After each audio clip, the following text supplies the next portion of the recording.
welcome to NoChaNoMa, Simon's Living Room. As you can see, I'm back in my living room again, and I'm not alone.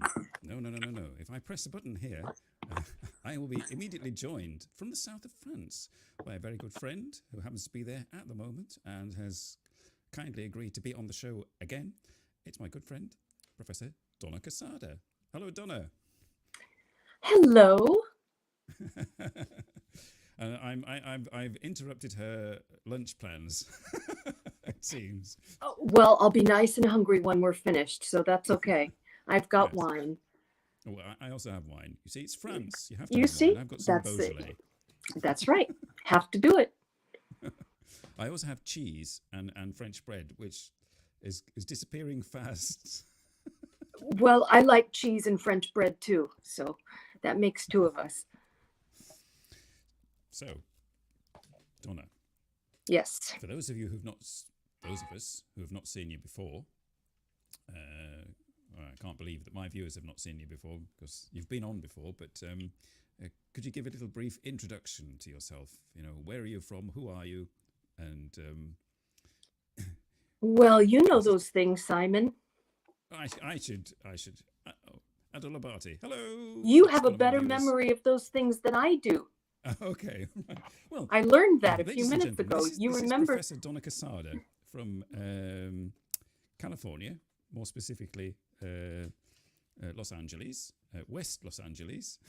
Exactly. I shall not give the exact address, which I know. And she is a yoga teacher primarily, but also, I don't know whether you still do, but a teacher at Santa Monica College. Yes. Teaching Eastern philosophy. Still doing that? Still doing that. Still doing it on Zoom. Oh, right. Oh, Yes. Have they not got back to getting classes together again? Well, there are some classes that have rejoined in physical form and others that haven't, but I'm in no rush. You like the Zoom format? I'm sailing quite nicely. Yes, you can keep your glass off camera.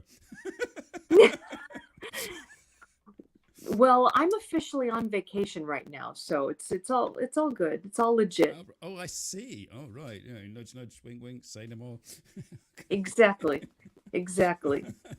That was a very well done intro, and it very nicely sums up my professional life.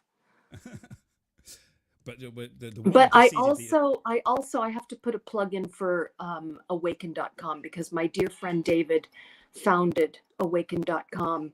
He was the producer of Peaceful Warrior, and he's a dear friend, and his mission is to enlighten the world through media, or create, a better world through enlightened media. And so he's a partner and a colleague and a dear friend, and I do write articles for awaken.com, and I do interviews too. do they have an Instagram? Because I think I have some. I can't remember. Someone else is managing. Another friend of ours is managing the Instagram, but there is an Instagram page for Awaken to Now, I think it is. Yeah. Because I sometimes look at that and I follow it and click on. It's a great, likes. it's a great online portal. One of our investors is Tony Robbins, so we're appealing to a vast audience and trying to get really quality articles and quality kind of spiritual content, environmental content, and just all around worthwhile content. So anybody watching, go to awaken.com or awaken on Instagram and have a look.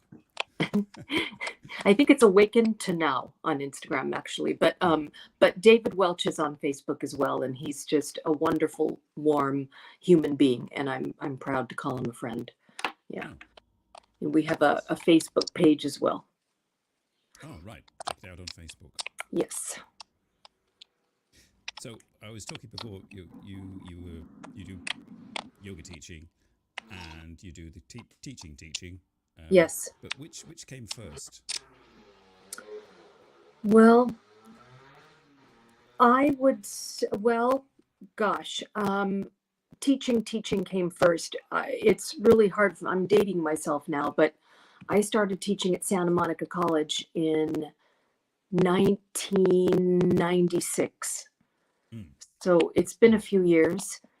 And I was really kind of, my world was Zen at that time. That was my background in Zen.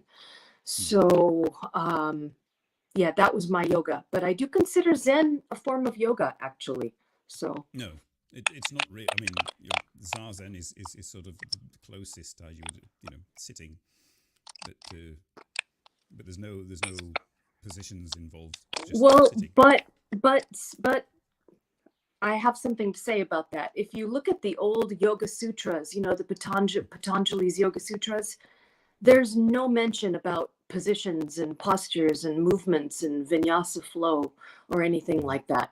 This is mostly, the truth is that these postures that most Westerners associate with yoga came from the 19th, about the mid 1900s, actually, maybe going back to the late 1800s, with yoga masters that wanted to get their young boys physically fit, and to channel their kind of scattered teenage mental energy. So they gave them all of these kind of gymnastic exercises to do, which became part of what we now call, yoga flow sequences. But in the ancient sutras, there was nothing like that. The only quote unquote posture you see in the sutras was meditation, seated meditation, which he called asana, which just means seat. So in that sense, Zazen is more yoga than the postures are. Right. Yes, really. Yeah. Yes. So, I mean, that being said, you teach Kundalini yoga, I believe. Yeah. So that does involve slightly more postures than the just sitting. Yeah, I started getting into Kundalini in the late 90s. So I was already kind of deeply entrenched in Zen. And then I discovered Kundalini and fell in love, because Kundalini is weird and I like weird. And Okay. I mean, we would do things like dance or yell out, lots of chanting and singing, crazy stuff, like bellows laughing, just laughing from your belly until it wasn't artificial anymore. It became real because it was so absurd and we were cracking each other up. And there's a real kind of deeply felt healing mechanism in laughter, so we do a lot of kind of crazy stuff like that. And I fell in love. A lot of the, like breath of fire and kind of intense breath work and stuff like that. So it's not so much postures. We do a lot of repetitive movements, twisting, and some postures, but it's not kind of anchored by posture sequences. Yeah. That's a tractor. Yeah. You have to explain. Donna is in the south of France, in the middle of the countryside, and there's tractors going past. So it's authentic. All things farming and Kundalini. How's that? Yes. You can imagine, yes, French farmers gathering round to do Kundalini. Exactly. There you have it. But I mean, for those, I mean, I know what Kundalini is. Could you sort of explain a little bit about the theory of Kundalini? Well, Kundalini is thought to move the energy through your spinal channels. So the ancient yogis discovered that you could move energy through your body. And so the idea is that energy travels up through what is called the Ida and the Pingala, which run along the spinal. Those are the main meridians that run along the spinal channel. And so by doing what we call locks, like closing up your neck lock and closing up your belly lock, in other words, contracting certain muscles in your body, you create a seal.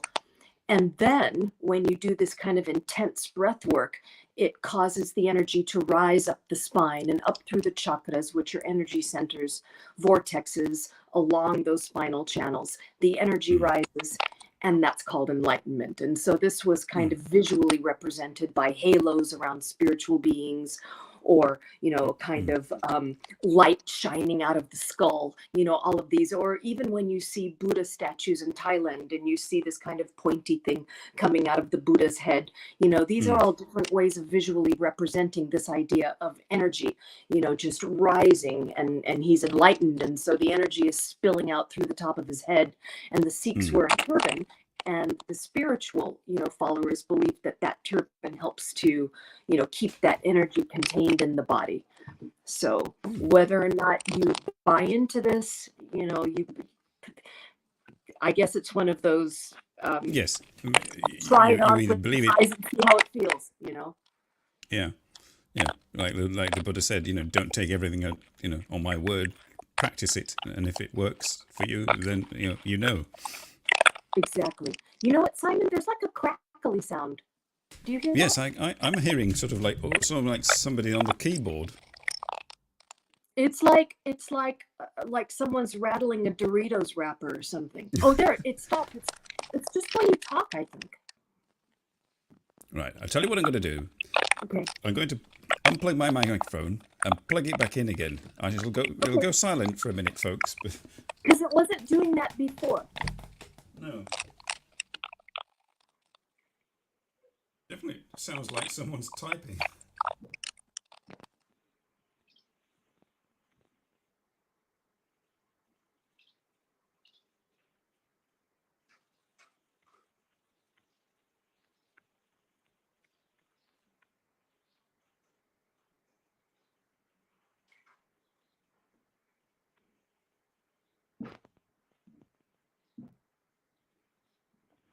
Testing. Okay, I hear you again. Let's see if the crackling is abated. Seems to be slightly better.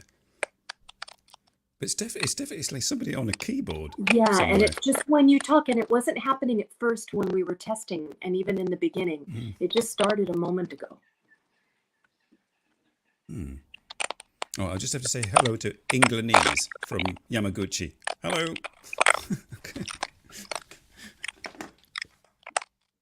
I'm still hearing it. Do you hear it? I'm still hearing it. It's very weird. Yeah, just when you talk. Yeah. It's like some crossed wires somewhere. Yeah. What if I get rid of that?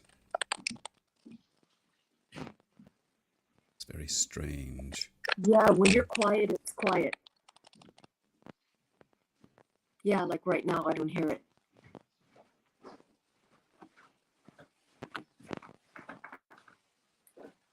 Try that. Is that better? Nope. As soon as you talk. I don't know what's happening. We're having technical difficulties, folks. Yes, we're having very strange. Hello, alas. All right, you're at work. Okay, that's my friend in England. She's at work. Englandese, he's English in Japan, and he's taking care of his son, so he can't stay long. Okay. Let's see, how can I change that? It's like some kind of technical. It's me. I've got. Yeah, is there something wrong with your mic wire, maybe, or? Yeah, I'm wondering about that. Let's see. I'll unplug again.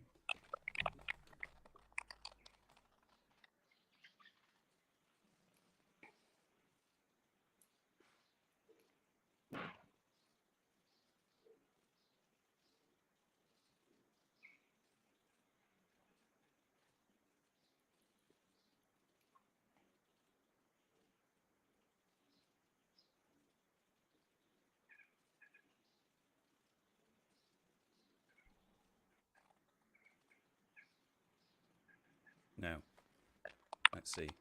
Is that any better? Nope.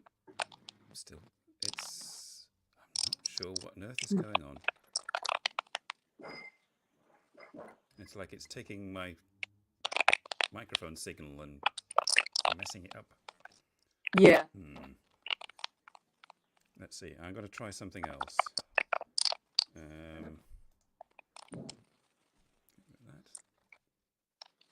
bear with me, folks. Sure.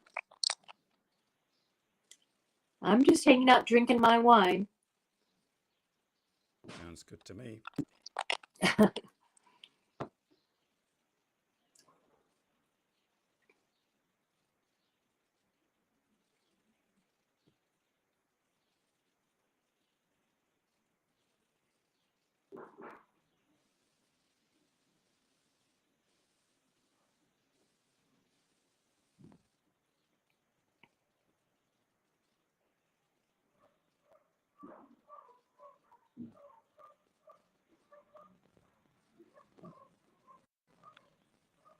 No, I don't hear you.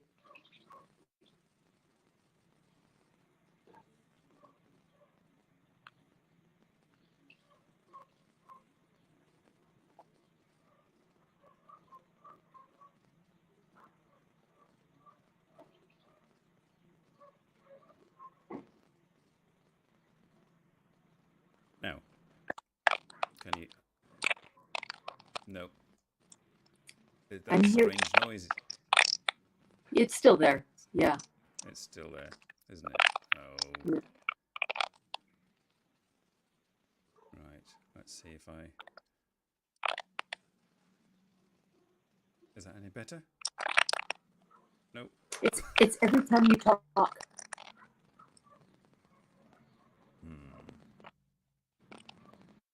I'm not sure what's happening. Mm. I can hear a dog barking. Yeah, there's a dog barking. Yeah. Wine is the true path to enlightenment, says my friend in Spain. What does he say? The wine is the true path to enlightenment. Well, Simon, I gotta say, after all my years of Zen and yoga and all this stuff, which I love my practice, but I love wine too, and I've gotten to a point where I don't think there's any magical, ticket to ride. It's just it's a day-to-day decision to be here and to be grateful and to say yes, to this life, this day. And enlightenment isn't really a stone's throw farther than that, as far as I'm concerned. It's just this moment to moment, be here now, as simple and as trite and as cliche as it sounds. There's no big thing on the hill somewhere. So it's like listening to a lot of Alan Watts lectures, and it's also when you try to pursue it, you're going further away from it. It's self-defeating, or that's right. Or like my favorite teacher, Ram Dass, the American Ram Dass, who wrote "Be Here Now," the famous purple groovy book from, I guess it was 69 or maybe it was 71. I got to check. But anyway, "Be Here Now." And Alan Watts was my, that was my first kind of way into Zen. My first Alan Watts book just rocked my world. And it's just so simple, but we think that there's some magical place out there somewhere and we're going to get enlightened and everything's going to change, and nothing really changes except the feeling you have right now, and whether or not you have inner resistance to this moment or it's a yes to this moment. So there you have it, the whole answer to life. Did you get that, folks? What's even with all the crap in between all the technical I'm so and I say yes to wine, so there you go. Yes, say yes. Say yes to wine. No wine when doing yoga though. It's frowned upon apparently. There's an Elliott Smith song. Do you know Elliott Smith? Say yes. No, sorry. Who's Elliott Smith? Oh, he was singer-songwriter who died too young. Hmm. What kind of music do you like? Well, I like um, Baroque chamber music, which I find very relaxing. I like things like Sati. I also like rockabilly and old genuine rockabilly, not modern. Modern.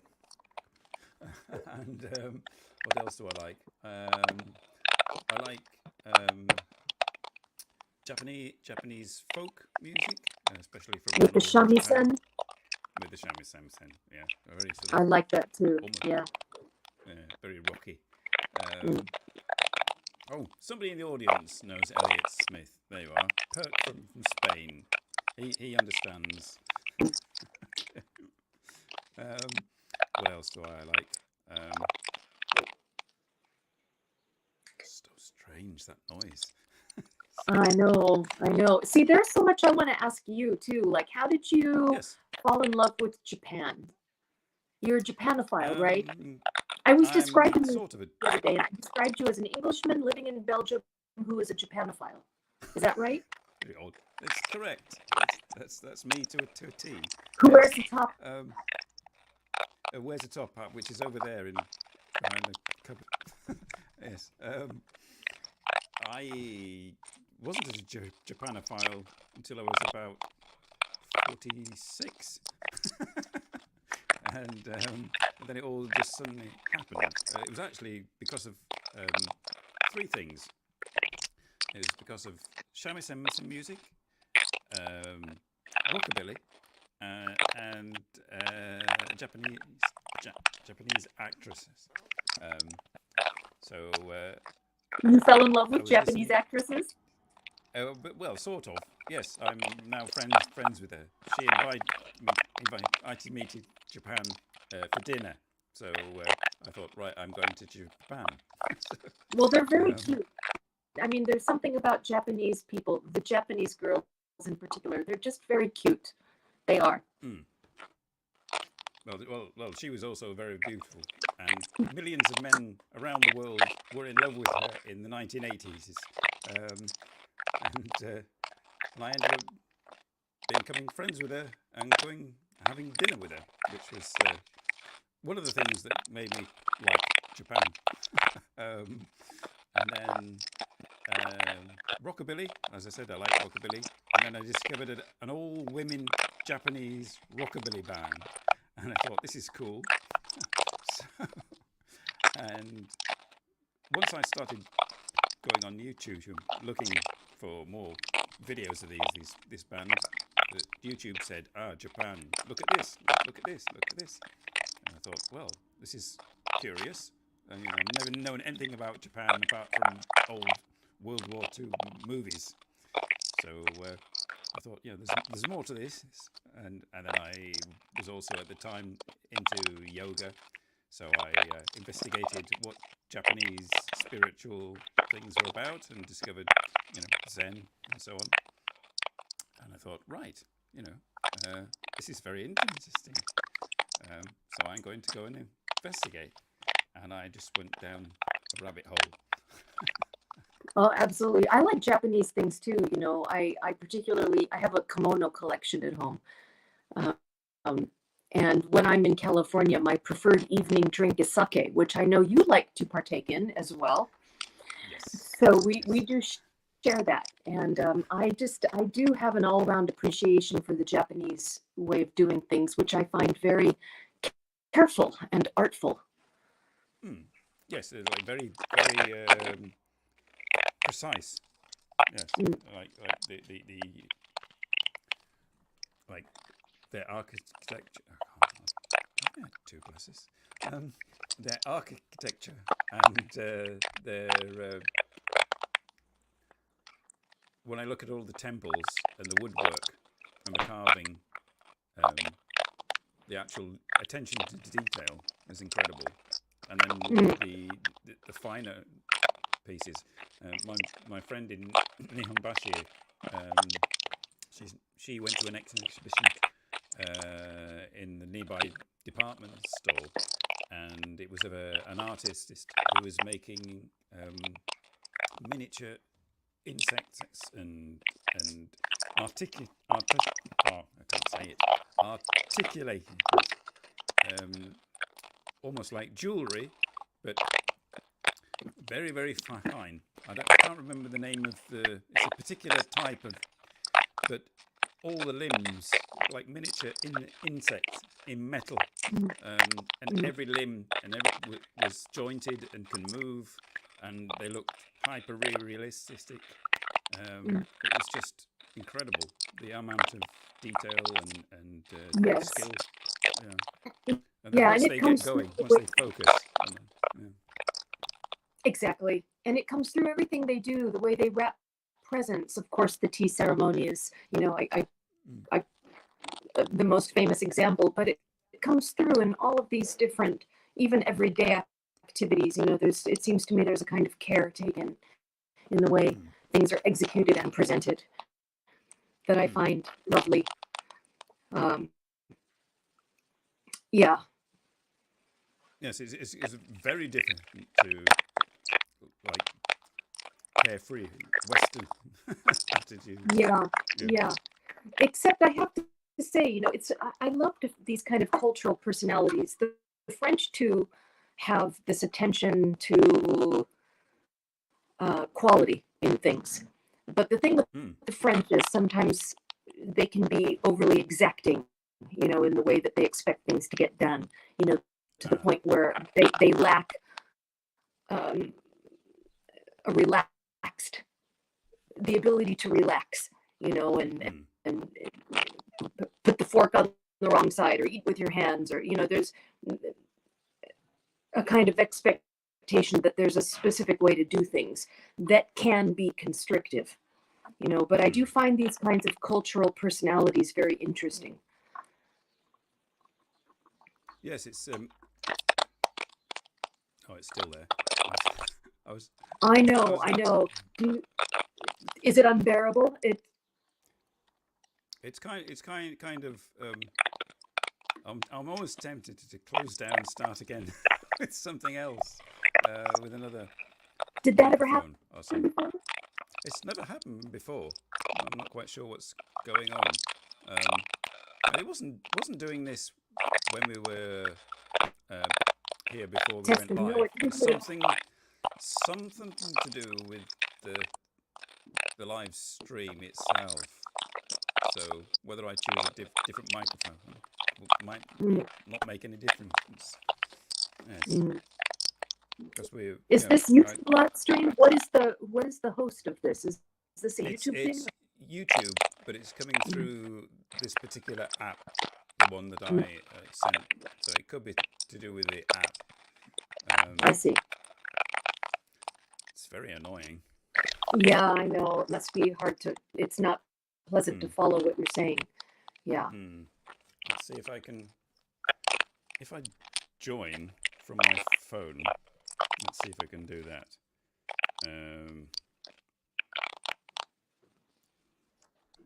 Right. Let's see. I may appear twice. My green screen will appear behind me. Can I join? Enter studio. I'll mute my microphone here.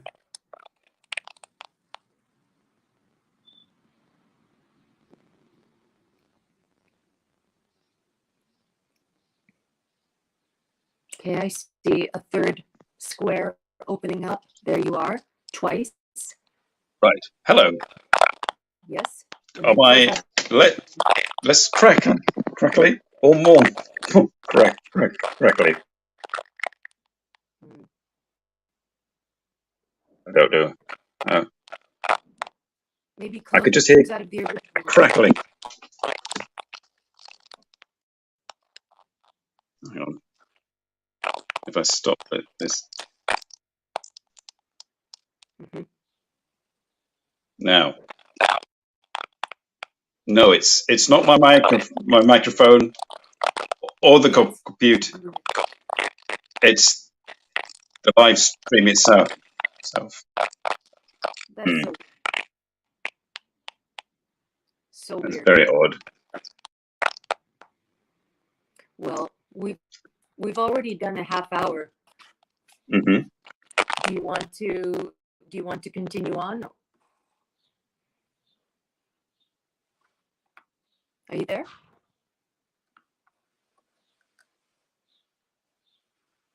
I don't hear you. Right. There we are. Is that Oh, better? there you're back. You're back. I'm back. What I could do is maybe stop and start again. Like stop the whole thing, start again, and you just click your link again, and we'll see if that works. So Okay, if the audience can bear with us, okay, so click I'll the start. link again. I think it's the same link. Okay, Yeah. I'll try. Right. We could be away for a few minutes or forever. All right, be back. Okay. See you shortly, folks. Okay.